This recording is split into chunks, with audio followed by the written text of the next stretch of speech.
കൃഷ്ണ ഗുരുവായൂരപ്പ ശരണം. ഗുരുവായൂരപ്പൻ്റെ ഉച്ചപൂജ കഴിഞ്ഞു, കളഭാലങ്കാരം കഴിഞ്ഞു, നട തുറന്നു കേട്ടോ. നമുക്ക് ഗുരുവായൂരപ്പനെ കാണാനായിട്ട് പോകണ്ടേ?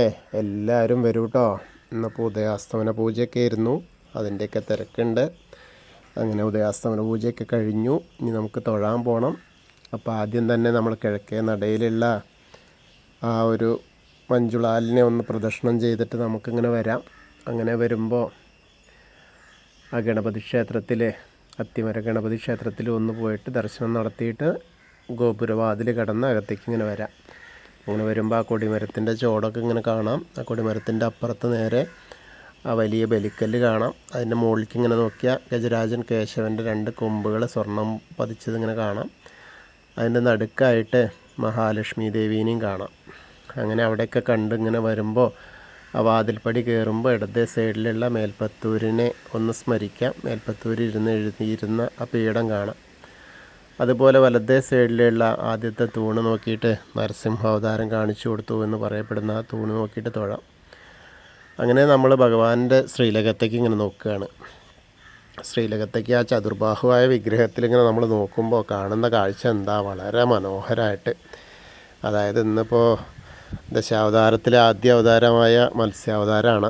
മത്സ്യാവതാരത്തിൻ്റെ ആ ഒരു കാഴ്ചയാണ് കാണുന്നത്. അപ്പം അങ്ങനെ മത്സ്യത്തിൻ്റെ അരവരെ മത്സ്യത്തിൻ്റെ രൂപത്തിലും അതിൻ്റെ മുകളിലേക്ക് ആ മഹാപ്രഭു നാരായണനായിട്ടാണ്, ചതുർബാഹുവായിട്ടാണ് കാണുന്നത്.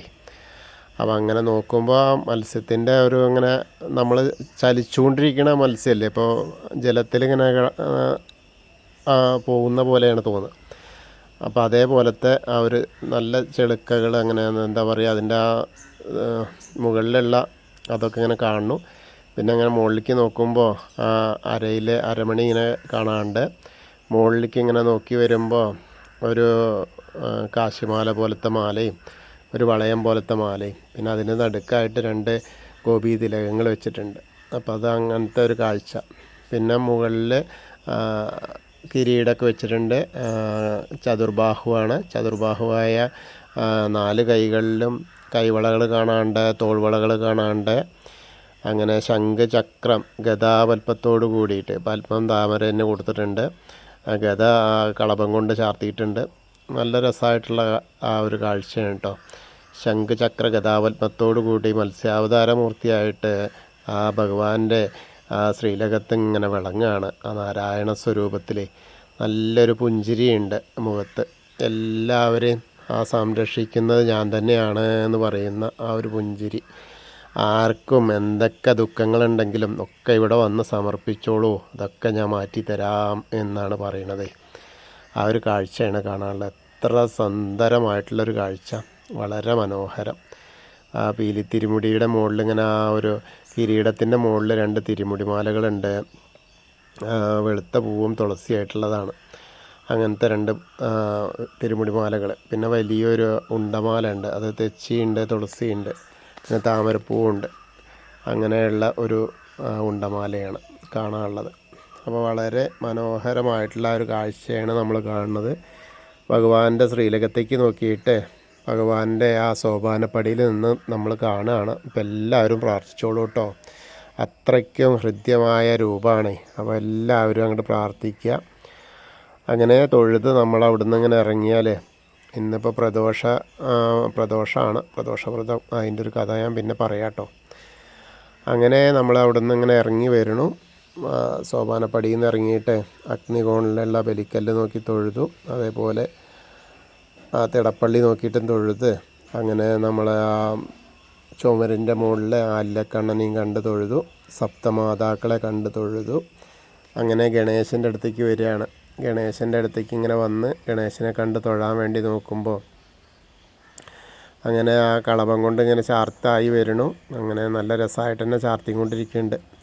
ധാരാളം പൂക്കളുണ്ട്, അർച്ചനപ്പൂക്കൾ ധാരാളം ഉണ്ട്. എന്നും ഉണ്ടാവും അർച്ചനപ്പൂക്കളെ. എന്താ വെച്ചാൽ അവിടുന്ന് പുഷ്പാഞ്ജലി പ്രസാദമൊക്കെ കിട്ടും. അർച്ചന പ്രസാദം അവിടെ പേരും നാളൊക്കെ പറഞ്ഞു കൊടുത്താൽ അർച്ചന പ്രസാദമൊക്കെ കിട്ടും. അപ്പോൾ അതിങ്ങനെ നല്ല ധാരാളം പൂക്കളുണ്ടാവും. അങ്ങനെ ആ കാഴ്ചയാണ് കാണാനുള്ളത്. കൊമ്പ്, തുമ്പിക്കൈയൊക്കെ ഇങ്ങനെ നന്നായിട്ട് ചന്ദനം ഇങ്ങനെ ചാർത്തിയിട്ട് വരികയാണ്. കിരീടമൊക്കെ വെച്ചിട്ടുണ്ട്, നല്ല രസമായിട്ടുണ്ട്. അപ്പോൾ എല്ലാവരും ഗണേശനെ കണ്ട് പ്രാർത്ഥിച്ചോളൂ കേട്ടോ. ഏകദന്തം മഹാകായം തപ്തകാഞ്ചനസന്നിഭം ലംബോദരം വിശാലാക്ഷം വന്ദേഹം ഗണനായകം. അത് കഴിഞ്ഞാൽ സരസ്വതി അറയിലേക്ക് നോക്കുക. അവിടെ ആ കിടാവിളക്ക് ഇങ്ങനെ കത്തി നിൽക്കുന്നുണ്ട്. സരസ്വതി ദേവീനെയും പ്രാർത്ഥിക്കുക. സരസ്വതി നമസ്തുഭ്യം വരദേ കാമരൂപിണി വിദ്യാരംഭം കരിഷ്യാമി സിദ്ധിർഭവതു മേ സദാ. അങ്ങനെ സരസ്വതി ദേവീനെയും കണ്ട് തൊഴുത് വരുമ്പോൾ ചെറിയ ഗണേശനെ കാണാം. അതും തൊട്ട് തലോടാം. പിന്നെ മത്സ്യാവതാരമൂർത്തിയുടെ രൂപം കാണാം. കൂർമ്മം വരാഹ നരസിംഹം വരെയുള്ള രൂപങ്ങളൊക്കെ കാണാം. മേൽശാന്തിയുടെ അവിടുന്ന് അർച്ചന പ്രസാദമൊക്കെ വാങ്ങാം. അങ്ങനെ വാങ്ങിയിട്ട് നമ്മൾ വാമന രൂപവും ഗജേന്ദ്രമോക്ഷത്തിൻ്റെ രൂപവും അതേപോലെ ഗരുഡ പുറത്തിരിക്കുന്ന മഹാവിഷ്ണുവിനെയൊക്കെ കണ്ട് തൊഴുത് അനന്തശായിയായ അനന്തപത്മനാഭനെയും കണ്ട് തൊഴാം. അങ്ങനെ നമ്മൾ അവിടുന്ന് ഇങ്ങനെ വരണം. അങ്ങനെ വന്ന് നമ്മൾ ശ്രീകോവിലിൻ്റെ പുറകു വശത്ത് വന്നിട്ട് സാഷ്ടാംഗം നമസ്കരിച്ചതിന് ശേഷം തിരിച്ചിങ്ങനെ വരുമ്പോൾ ശ്രീരാമചന്ദ്രനും ഭാർഗവരാമനും ബലരാമനും ഒക്കെ ആയിട്ടുള്ള ബാക്കിയുള്ള ദശാവതാര വിഗ്രഹങ്ങളൊക്കെ കാണാം. കൃഷ്ണനെയും കാണാം. അങ്ങനെ മുരുകനെ കാണാം. മുരുകൻ്റെ അവിടെയൊക്കെ വന്നിട്ട് ധാരാളം ഭസ്മങ്ങൾ അഭിഷേകമായിട്ടുണ്ട്. പിന്നെ നല്ലൊരു മാലയുണ്ട് ചാർത്തിട്ടുണ്ട് മുരുകൻ. പിന്നെ ഹനുമാൻ സ്വാമിയുടെ അടുത്തേക്ക് ഇങ്ങനെ വരിക. ഹനുമാൻ സ്വാമിയുടെ അടുത്തൊരു വെറ്റില മാലയുണ്ട്, കുറച്ച് കുങ്കുമമുണ്ട് കേട്ടോ. അപ്പോൾ ഹനുമാൻ സ്വാമീനെ കണ്ട് പ്രാർത്ഥിച്ചോളൂ, എല്ലാവരും തൊഴുതോളൂ കേട്ടോ. ത്വമസ്മിൻ കാര്യനിര്യാഗേ പ്രമാണം ഹരിസത്തമ ഹനുമാൻ യജ്ഞമാസ്തായ ദുഃഖക്ഷയകരോ ഭവ മനോജവം മാരുതതുല്യവേഗം ജിതേന്ദ്രിയം ബുദ്ധിമതാം വരിഷ്ഠം വാദാത്മജം വാനരയൂതമുഖ്യം ശ്രീരാമദൂതം ശിരസാ നമാമി. ബുദ്ധിർബലം യശോധൈര്യം നിർഭയത്വം അരോഗത അജാഡ്യം വാക്പടുത്തം ഹനുമസ്മരണാത് ഭവേത്. ഓം നമോ ഭഗവതേ ആഞ്ജനേയായ മഹാബലായ സ്വാഹ. ഹനുമാൻ സ്വാമിയെ കണ്ട് തൊഴുത് നമ്മൾ അവിടുന്ന് ഇങ്ങനെ വരുമ്പോൾ ബാക്കിയുള്ള ആ ഒരു രാധാകൃഷ്ണ വിഗ്രഹവും അതേപോലെ കാളിയമർദ്ദന രൂപം, നിലപ്പോൾ കാളിയമർദ്ദനായിരുന്നല്ലോ, ആ രൂപവും വെണ്ണക്കണ്ണനെയൊക്കെ കണ്ട് നമ്മൾ ഓവിൻ്റെ അവിടെ വന്ന് പ്രാർത്ഥിക്കാം. ഓവിൻ്റെ അവിടെ വന്ന് പ്രാർത്ഥിച്ച് അതിനപ്പുറത്തേക്ക് ഇങ്ങനെ നോക്കിയാൽ ആ താമരക്കണ്ണനെ, കൽപ്പവൃക്ഷത്തിൻ്റെ ചുവട്ടിലിരിക്കുന്ന താമരക്കണ്ണനെ കണ്ട് തൊഴാം. അവിടെ നിന്ന് നമ്മളിങ്ങനെ കിഴക്ക് വശത്തേക്ക് മുകളിലേക്ക് ഇങ്ങനെ നോക്കിയാൽ കൊടിമരം കാണാം. കൊടിമരം കണ്ട് തൊഴാം. പിന്നീട് നമ്മൾ നൃത്താറയിലേക്ക് നോക്കിയാൽ കിടാവിളക്ക് ഇങ്ങനെ കത്തിന് കാണാം. അതേപോലെ മണിക്കിണർ നോക്കി തൊഴാം. പിന്നെ അങ്ങനെ വന്ന് ആ കുറൂരമ്മേനെയും നാരദരെയും വസുദേവരെയൊക്കെ കണ്ട് തൊഴുത് ഇങ്ങനെ വരാം. അങ്ങനെ വന്ന് വടക്കേ നടയിൽ കൂടെ പുറത്തേക്ക് വന്ന് നേരെ നമ്മൾ പ്രസാദ കൗണ്ടറിൻ്റെ അവിടുന്ന് ചന്ദനവും തീർത്ഥമൊക്കെ വാങ്ങാം. പിന്നെ ഭഗവതീനെ കാണാനായിട്ട് പോവാം. എടത്തരികത്തുകാവ് ഭഗവതിയെ കാണാനാവുമ്പോൾ അവിടെ കുറച്ച് തിരക്കുണ്ട് കേട്ടോ. അങ്ങനെ ആ തിരക്കിലൂടെ അങ്ങനെ നമുക്കിങ്ങനെ പോയിട്ട് ഭഗവതിയെ കാണാം. ഭഗവതിയുടെ അവിടെ വരുമ്പോൾ അന്ന് ഗോളകയാണ് കേട്ടോ. അതായത് അരവരെയുള്ള ഗോളകയാണ്. അതിൻ്റെ മുകളിലാണ് ഇന്ന് അഭിഷേകത്തിൻ്റെ ഇതൊക്കെ കാണാനുള്ളത്. ധാരാളം പൂക്കൾ കാണാനുണ്ട്. നല്ല ചുവന്ന പട്ട് കൊണ്ട് അടിയിലേക്ക് ഇങ്ങനെ ഉടുപ്പിച്ചിട്ടുണ്ട്. അതേപോലെ ആ ചുവന്ന പൂക്കൾ കൊണ്ടുള്ള മാലകൾ കാണാനുണ്ട്. ശിവേലി വിഗ്രഹത്തിലും അതേപോലെ തന്നെയാണ് കേട്ടോ. ചന്ദനം കൊണ്ടുള്ള ഇതായിട്ടില്ല. അപ്പോൾ എന്തായാലും നമുക്ക് അമ്മേനെ കണ്ട് പ്രാർത്ഥിക്കാം. എല്ലാവരും തൊഴുതോളൂ കേട്ടോ. സർവമംഗളമാംഗല്യേ ശിവേ സർവാർത്ഥസാധികേ ശരണ്യേ ത്രയംബകേ ഗൗരി നാരായണി നമസ്തുതേ. അങ്ങനെ അമ്മയെ കണ്ട് തൊഴുത് നമ്മളിങ്ങനെ വരുമ്പോൾ കോർണറിലെത്തിയാൽ മമ്മിയൂരപ്പനെ പ്രാർത്ഥിക്കുക. ഇങ്ങോട്ട് തിരിഞ്ഞ് നിന്നിട്ടേ മമ്മിയൂരപ്പനെ പ്രാർത്ഥിക്കുക. നമശിവായ നമശിവായ നമശിവായ എന്നുള്ള പഞ്ചാക്ഷരി മന്ത്രം ജപിച്ചിട്ട് മമ്മിയൂരപ്പനെ ഒന്ന് പ്രാർത്ഥിക്കുമ്പോൾ നമ്മൾ ആ മമ്മിയൂർ പോയി ദർശനം കിട്ടിയ ആ ഒരു പ്രതീതിയാവും. അതിനുശേഷം നമ്മൾ ആ കൊടിമരത്തിൻ്റെ അവിടേക്ക് ഇങ്ങനെ വരിക. കൊടിമരത്തിൻ്റെ അവിടെ വന്നാൽ വീണ്ടും നമുക്ക് ആ മത്സ്യാവതാരമൂർത്തിയെ ഒന്നുകൂടി കാണാം, മഹാപ്രഭുവിനെ. അങ്ങനെ കണ്ട് നമസ്കരിക്കുക. തൊഴുത് നമസ്കരിച്ച് നമ്മൾ കൂത്തമ്പലത്തിൻ്റെ അവിടെയും വന്ന് തൊഴുത് നമസ്കരിക്കാം. പിന്നീട് അയ്യപ്പസ്വാമിയുടെ അടുത്തേക്ക് വരിക. അയ്യപ്പസ്വാമിയുടെ അടുത്ത് വരുമ്പോൾ അവിടെ അങ്ങനെ നല്ല ഒരു കാഴ്ച തന്നെയാണ് കാണുന്നത്. നല്ല കിരീടം, നല്ല സ്വർണത്തിൻ്റെ കിരീടം വെച്ചിട്ടുണ്ട്. അതേപോലെ സ്വർണത്തിൻ്റെ മാലകൾ ചാർത്തിയിട്ടുണ്ട്. കാതിലൊക്കെ ഇങ്ങനെ ചെവിപ്പൂക്കൾ വെച്ചിട്ടുണ്ട്. നല്ലൊരു ഗോപി തിലകം വെച്ചിട്ടുണ്ട്. ചെറിയൊരു മാലയുണ്ട് സ്വർണത്തിൻ്റെ. അങ്ങനെയാണ് അയ്യപ്പസ്വാമി പാവം കൊണ്ട് ഉടുപ്പിച്ചിട്ടുണ്ട്. പിന്നെ അവിടെയുണ്ട് ധാരാളം പൂക്കൾ. അഭിഷേകങ്ങൾ കഴിഞ്ഞ പൂക്കൾ ഇങ്ങനെ അർച്ചന പൂക്കൾ ധാരാളമുണ്ട്. അപ്പോൾ നമുക്ക് അയ്യപ്പസ്വാമീനെയും പ്രാർത്ഥിക്കാം കേട്ടോ. ഭൂതനാഥ സദാനന്ദ സർവഭൂതദയാപര രക്ഷ രക്ഷ മഹാബാഹു ശാസ്തേ സ്തുഭ്യം നമോ നമ. അങ്ങനെ അവിടെ പ്രാർത്ഥിച്ചു കഴിഞ്ഞ് നമ്മൾ പ്രദക്ഷിണമായിട്ട് വന്ന് ദീപസ്തംഭത്തിൻ്റെ മുകളിലുള്ള വേണുഗോപാലിനെ കണ്ട് തൊഴുത് കൊടിമരത്തിൻ്റെ മുകളിലുള്ള ഗരുഡധ്വജനെയും കണ്ട് തൊഴുത് ഇങ്ങനെ വരാം. അങ്ങനെ വന്ന് തൊഴുത് നമ്മൾ നേരെ രുദ്രതീർത്ഥത്തെ ഒന്ന് വലം വയ്ക്കാനായിട്ട് പോവാം. അങ്ങനെ അതിൻ്റെ നടുക്കുള്ള കാളിയമർദ്ദന രൂപത്തെയും കണ്ട് തൊഴാം. പിന്നെ നാരായണാലയത്തിലൊന്ന് കയറിയിട്ട് അവിടെ ഇരുന്ന് നാമം ചെല്ലുന്ന ആളുകളൊക്കെ ഉണ്ട്, അതൊക്കെ കാണാം. ആ പൂന്താനം പൂജിച്ചിരുന്ന വിഗ്രഹമൊക്കെ ഒന്ന് കണ്ട് തൊഴുത് ഇങ്ങനെ വരാം. പിന്നീട് നമ്മൾ നേരെ ഭഗവതിയുടെ അവിടെ വന്നിട്ട് ഒന്നുകൂടി തൊഴുത് അതേപോലെ കിഴക്ക് വശത്തുള്ള വലിയ ദീപസ്തംഭത്തിൻ്റെ അവിടെ വന്നിട്ട് നമ്മൾ ഗുരുവായൂരപ്പൻ്റെ ശ്രീലകത്തേക്ക് ഇങ്ങനെ നോക്കി തൊഴാം. അങ്ങനെ തൊഴുത് നമ്മളിങ്ങനെ തെക്ക് വശത്തേക്ക് ഇങ്ങനെ നോക്കുമ്പോൾ ആ വലിയ കൂവളത്തെ ഇങ്ങനെ കാണാം. കൂവളത്തെ ഒന്ന് പ്രദക്ഷിണം ചെയ്യാനായിട്ട് പോവാം. അങ്ങനെ അവിടെ ചെന്ന് പ്രദക്ഷിണം ചെയ്യുമ്പോൾ മഹാദേവനെയും പാർവതീദേവീനെയും ഒക്കെ ഇങ്ങനെ മനസ്സിൽ വിചാരിച്ച് പ്രദക്ഷിണം ചെയ്യുക. അപ്പോൾ അവരുടെ അനുഗ്രഹം നമുക്ക് കിട്ടും. അങ്ങനെ ഇന്നത്തെ നമ്മൾ ഗുരുവായൂരപ്പൻ്റെ ഉച്ചപൂജയും കളഭാലങ്കാരവും ഒക്കെ കണ്ടു തൊഴുതു. എല്ലാവർക്കും ആ ഗുരുവായൂരപ്പൻ്റെ അനുഗ്രഹം ലഭിക്കും. കൃഷ്ണായ വാസുദേവായ ഹരയേ പരമാത്മനെ പ്രണതക്ലേശനാശായ ഗോവിന്ദായ നമോ നമ. ഹരേ കൃഷ്ണ. ഗുരുവായൂരപ്പ ശരണം. നമ്മളോട് പ്രാർത്ഥിക്കാൻ പറഞ്ഞിട്ടുണ്ടായിരുന്നു. മനോജ്, മിനി, അമൽ, അഞ്ജന അവർക്ക് ആരോഗ്യ സൗഖ്യത്തിന് വേണ്ടിയിട്ട്, സേതു സന്തോഷിൻ്റെ കൂട്ടുകാരിയുടെ ഭർത്താവിൻ്റെ അസുഖം മാറാനായിട്ട്, പ്രേമകുമാരിയുടെ തൊണ്ടവേദന മാറാൻ വേണ്ടിയിട്ട്, അംബിക ജ്യോതി സർവ്വ ഐശ്വര്യം ലഭിക്കാനായിട്ട്, അസുഖങ്ങളൊക്കെ മാറി ഐശ്വര്യം ലഭിക്കാനായിട്ട്, സരോജിനി കാർത്തിക വീടിൻ്റെ കടങ്ങളൊക്കെ മാറാൻ വേണ്ടിയിട്ടാണ്, ദേവയാനി മകം വീടിൻ്റെ കടങ്ങളൊക്കെ മാറാൻ വേണ്ടിയിട്ട് പ്രാർത്ഥിക്കാൻ പറഞ്ഞിട്ടുണ്ട്. നമുക്ക് എല്ലാവർക്കും വേണ്ടി പ്രാർത്ഥിക്കാം.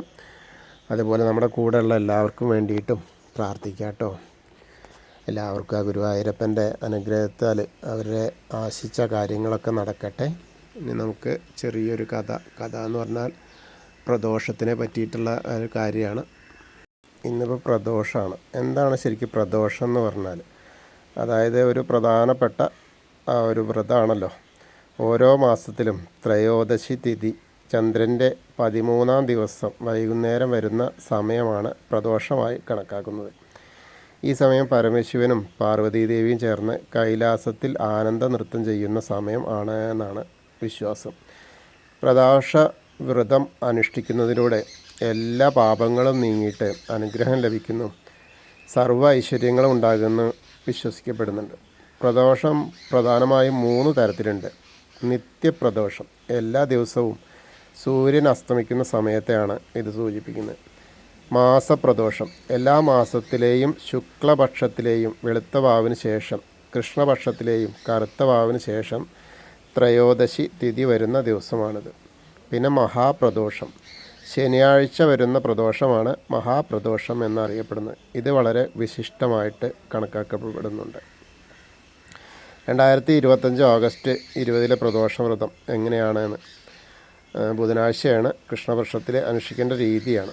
വ്രതം ആരംഭിക്കുന്ന സമയം പ്രദോഷവ്രതം ദശമി തിഥി 10-ാം ദിവസം മുതൽ ത്രയോദശി തിഥി വരെ ആചരിക്കാറുണ്ട്. എങ്കിലും പ്രധാനമായി വ്രതം അനുഷ്ഠിക്കുന്നത് പ്രദോഷ ദിവസമാണ്. പ്രദോഷ വ്രതത്തിനായി തലേ ദിവസം തന്നെ ശുദ്ധമായിരിക്കുക.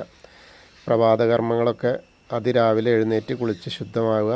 അതിനുശേഷം ശിവക്ഷേത്രം നടത്തുന്നത് വളരെ ഉചിതമാണ്. ഈ ദിവസം ഉപവാസം അനുഷ്ഠിക്കുന്നതാണ് നല്ലത്. തീർത്തും ഉപവാസം എടുക്കാൻ കഴിയാത്തവർക്ക് പഴങ്ങളും വെള്ളവുമൊക്കെ മാത്രം കഴിക്കാം. പ്രദോഷ പൂജാ സമയം, പ്രദോഷ വ്രതത്തിലെ ഏറ്റവും പ്രധാനപ്പെട്ട സമയം വൈകുന്നേരം സൂര്യൻ അസ്തമിക്കുന്നതിന് 1.5 മണിക്കൂർ മുമ്പുള്ളതും അസ്തമിച്ചതിന് ശേഷം 1.5 മണിക്കൂർ വരെയുള്ളതുമായ 3 മണിക്കൂർ സമയമാണ്. ഇതിനെ പ്രദോഷകാലം എന്ന് പറയുന്നു. ഈ സമയത്താണ് പൂജകളും പ്രാർത്ഥനകളൊക്കെ നടത്തേണ്ടത്. അപ്പോൾ ഏകദേശം ഇന്നത്തെ സമയം എന്താ വെച്ചാൽ 6 മണി മുതൽ 8:30 വരെയാണ്. ഇന്ന് വൈകുന്നേരം 6 മണി തൊട്ടിട്ട് 8:30 വരെ ഒരു കാര്യമാണുള്ളത്. അപ്പോൾ എല്ലാവർക്കും ഈ സമയത്തൊക്കെ ശിവക്ഷേത്രത്തിൽ പോയിട്ട് ശിവഭഗവാനെ പ്രാർത്ഥിക്കാൻ കഴിയുമെന്ന് അത്, അല്ലെങ്കിൽ അഭിഷേകം ചെയ്യാൻ കഴിയും, അങ്ങനെ കൂവളത്തില കൊണ്ട് അർച്ചന നടത്തുന്നത് വളരെ പ്രധാനം. ഇനി അഥവാ നമ്മൾ ഇതൊന്നും ഇല്ലെങ്കിൽ വീട്ടിൽ ശിവലിംഗമോ ശിവൻ്റെ ചിത്രമോ ഒക്കെ വെച്ച് പൂജ നടത്താം.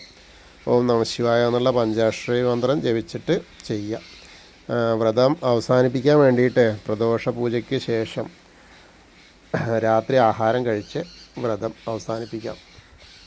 സാധാരണയായി ലളിതമായ ഭക്ഷണം ചോറ് കഴിച്ചാണ് വ്രതം അവസാനിപ്പിക്കാറുള്ളത്. അപ്പോൾ പ്രദോഷ വ്രതം എല്ലാ ദുരിതങ്ങളും അകറ്റി, ജീവിതത്തിൽ നിന്ന് അകറ്റിയിട്ട് സന്തോഷവും സമാധാനവും ഒക്കെ നൽകുമെന്നാണ് വിശ്വാസം. അപ്പോൾ എല്ലാവർക്കും അങ്ങനെ ഒരു പ്രദോഷ വ്രതം കൂടി എടുക്കാനും കഴിയട്ടെ എന്ന് കൂടി ആശംസിക്കുന്നു. എല്ലാവർക്കും ആ ഗുരുവായൂരപ്പൻ്റെ അനുഗ്രഹം ലഭിക്കട്ടെ. കൃഷ്ണ ഗുരുവായൂരപ്പാ ശരണം.